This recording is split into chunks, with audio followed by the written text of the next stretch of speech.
Ayer, no fue ayer. ¿Fue ayer mismo? Fue ayer. De la desextinción de dos lobos huargos que están extintos desde hace más de 10.000 años. Bueno, esta noticia que compartimos realmente nos dejó más preguntas que respuestas. ¿Esto es cierto? ¿Es noticia falsa? Sí, es lo primero que la gente dice. ¿Esto es real? Fake. ¿Podrá ser ¿Cómo real? pasó? Bueno, tenemos acá a una experta estudiosa en todas estas temáticas. Federica Ananía, bienvenida. ¿Cómo andás? ¿Cómo andás? ¿Cómo están? Bueno, muy buenos días para todos. La verdad que sí, este tema dejó tantas preguntas que hoy teníamos la oportunidad de aprovechar y empezar a responder algunas de ellas, pero digamos, todavía igual quedan un montón de dudas. A ver, vamos a aclarar algo, ¿no? Se preguntaba si es fake news. Me aparecían algunos videos en TikTok, los medios de comunicación cayeron en esta trampa, en esta fake news. No, no es una fake news propiamente dicha, porque los lobos existen. No son creados con inteligencia artificial como vemos de todo hoy en día.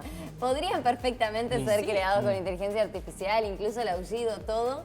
Pero en este caso no, porque hubo grupos de periodistas, por ejemplo de Time, que fue el primer medio que dio esta noticia, también incluso de otros medios especializados en ciencias, que fueron al lugar en donde están como escondidos, es un lugar secreto, y los llevaron a un lugar secreto donde los dejaron verlos, pero en verdad ellos están guardados en otro lugar, pero no revelan ese sitio porque, claro, tienen miedo que la gente se acerque y empiece como a abrumar a esos animales. Entonces, Pobrecitos. Exactamente. Entonces, existen los animales. El tema es si es una desextinción. ¿Qué quiere decir esto? Ellos, ¿qué hicieron? Utilizaron el ADN de fósiles de un diente y un cráneo de estos lobos gigantes que existían hace 10.000 años. Jimmy, creo que vos veías Game of Thrones. Claro, los famosos lobos huargos, que eran de los Stark.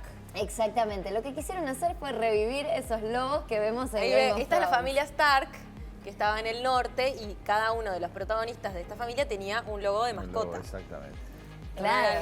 Cada uno, y oficiaban de protección de ellos. Son lobos muy salvajes, pero ya no existen más. Hoy el lobo más parecido es el lobo gris, pero es mucho más chico en tamaño, no tiene ese pelaje blanco, es gris. Como perro grande, digamos, ¿no? Sí, realmente parece un perro grande. O sea, fueron creados en un laboratorio, digamos. Claro. No es que nacieron de la panza de una loba.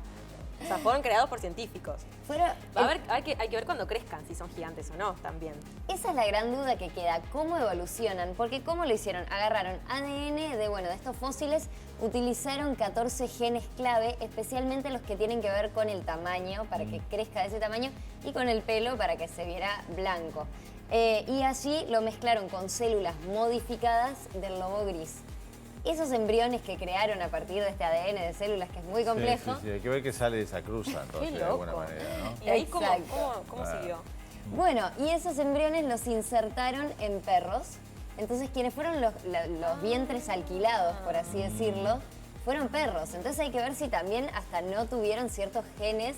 Esto no se sabe si puede pasar de ese vientre alquilado. Entonces, al final, no sabemos qué tipo de especie crearon. Me suena cuando hay gente que compra por no sé, una aplicación, una plataforma, un perro que te dicen que es de una raza y cuando crece te das cuenta que es un fail total. Que es una cruza. Que es una cruza y que terminan enanitos. Los querés igual, pero te engañaron. Capaz que pasa eso. Y fuera de lo que son, obviamente, los científicos participantes, ¿el resto de los científicos qué dicen? Bueno, esos son los que están con más suspicacia o escepticismo sobre este tema, porque ellos dicen, primero, se publica la noticia en una revista popular como Time, accesible a todo el mundo, pero esto no está en ningún artículo científico, ninguna revista. Con carácter científico. No hay un paper, no hay una investigación que fue avalada por otros pares, por otros colegas, que para ellos eso es lo necesario, el estándar básico. Es el ABC. Es el ABC. Entonces hay muchas dudas. Nosotros incluso preguntamos a un paleontólogo, vamos a escucharlo porque, claro, él nos hablaba de esto. ¿Es una desextinción o es, como decía Jimé, este perro que te llega medio raro, medio modificado? Así que si tenemos la voz del paleontólogo lo podemos escuchar porque es muy claro, la verdad, la explicación de él. No es una fake news el hecho de que Colossal anunció formalmente que resucitó al lobo gigante y que vive por primera vez y aúlla por primera vez, como lo muestran en los videos, por primera vez en casi 10.000 años. En ese sentido no es una fake news. Pero si uno empieza a mirar con detalle y empieza sobre todo estos foros de discusión de especialistas, El punto es, ¿realmente son lobos gigantes, como decíamos al principio? ¿O son solamente lobos grises editados, como se les dice? Ahí es donde empezamos a rozar el posible sensacionalismo que causa la noticia. Dejan de ser lobos grises porque están editados, pero tampoco llegan a ser lobos gigantes extintos porque no tienen todas esas características genéticas. Hay como un intermedio, algo de lo que no sabemos realmente qué es. Nuevo, ¿no? Como un tomate transgénico, ¿no? Cuando dicen editado. Sí, algo así dijo. ¿Quién era la persona que no recuerdo? Hablamos con Pablo Toriño, es un paleontólogo de la UDELAR. Que él, bueno, se informó muchísimo sobre el tema porque estudia mucho lo del pasado y le llamó mucho la atención la noticia. Y eso es lo que decían, les falta información, quieren conocer más sobre ese proceso. Y estos lobitos hay 3. 2 nacieron hace 6 meses, que son machos, Rómulo y Remo, que es interesante el nombre. Y después Khaleesi, como el personaje de Game of Thrones, que es la hembra.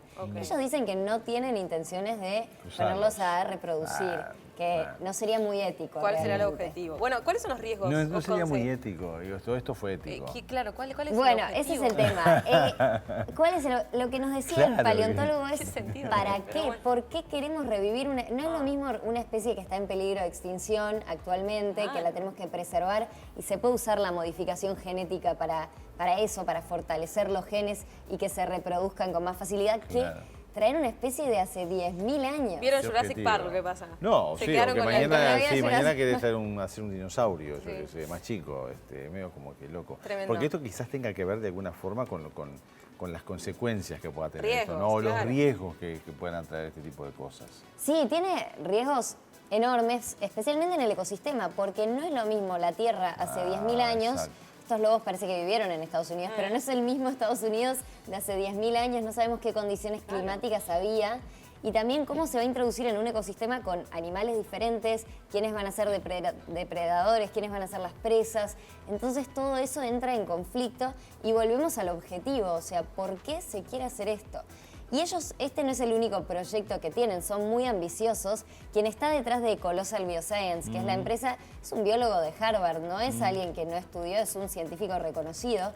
Pero bueno, se ve que le interesa experimentar y quiere volver a la vida al mamut. El mamut que vemos como en la era del hielo. Hace poco se encontró, ¿no? Se encontraron restos fosilizados de hace, no voy a decir una cifra, pero millones de años, no sé cuánto. Lo que tiene de positivo el mamut es que se ha preservado en Siberia muchas muestras. Claro, por el hielo. Exacto. Entonces hay ADN como más fresco, por así decir, entonces facilita volverlos a la vida. Eso que estamos viendo son ratones modificados para tener el pelaje del mamut. Es algo que hizo esta empresa, Colossal Bioscience. ¿Qué necesidad? Si ven, los ratones tienen como un pelito como naranja. No son hámsters, son ratones modificados. ¿Y se podría hacer con los dinosaurios, por ejemplo? Eso Para le cerrar. preguntábamos al paleontólogo. ¿Podemos hacer un Jurassic Park en la vida real que vemos que termina mal? Bueno, él nos dice, y es prácticamente imposible porque los últimos se extinguieron hace millones, más de 60 millones de años, y el ADN no es que dura por siempre, ¿no? No está preservado. Un hueso puede tener una cantidad tan mínima que no da para hacer este tipo de experimentos al fin y al cabo. Así que no tendríamos que preocuparnos por ver dinosaurios próximamente. Claro, aparte digo, es más fácil capaz que en el caso de lobos o perros o este tipo de mamíferos, ahí está, que pueden ser gestados, o por lo menos cursar un embarazo. Subrogado. No gestados, ahí está, cursar un embarazo.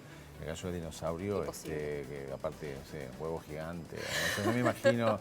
Bueno, muchas películas están viendo los en científicos. realidad yo creo que esto no tiene límites. Esto no tiene límites. Capaz que uno lo ve como loco ahora o no viable y dentro de unos años es moneda corriente, no sé. Esto es lo que dicen los científicos. Tenemos que ponernos a debatir, o sea, por el tema ético y por el tema de los límites. ¿Hasta dónde queremos llegar? Porque sí, hoy con la ciencia y la tecnología lo vemos, las posibilidades son infinitas, pero ahí está el componente humano de decir, bueno, un límite.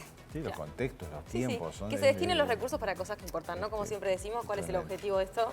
No lo sabremos, pero nos has resuelto muchas dudas, Fede, así que muchas gracias. Gracias a ustedes por recibirme como siempre. Nos vemos en la próxima.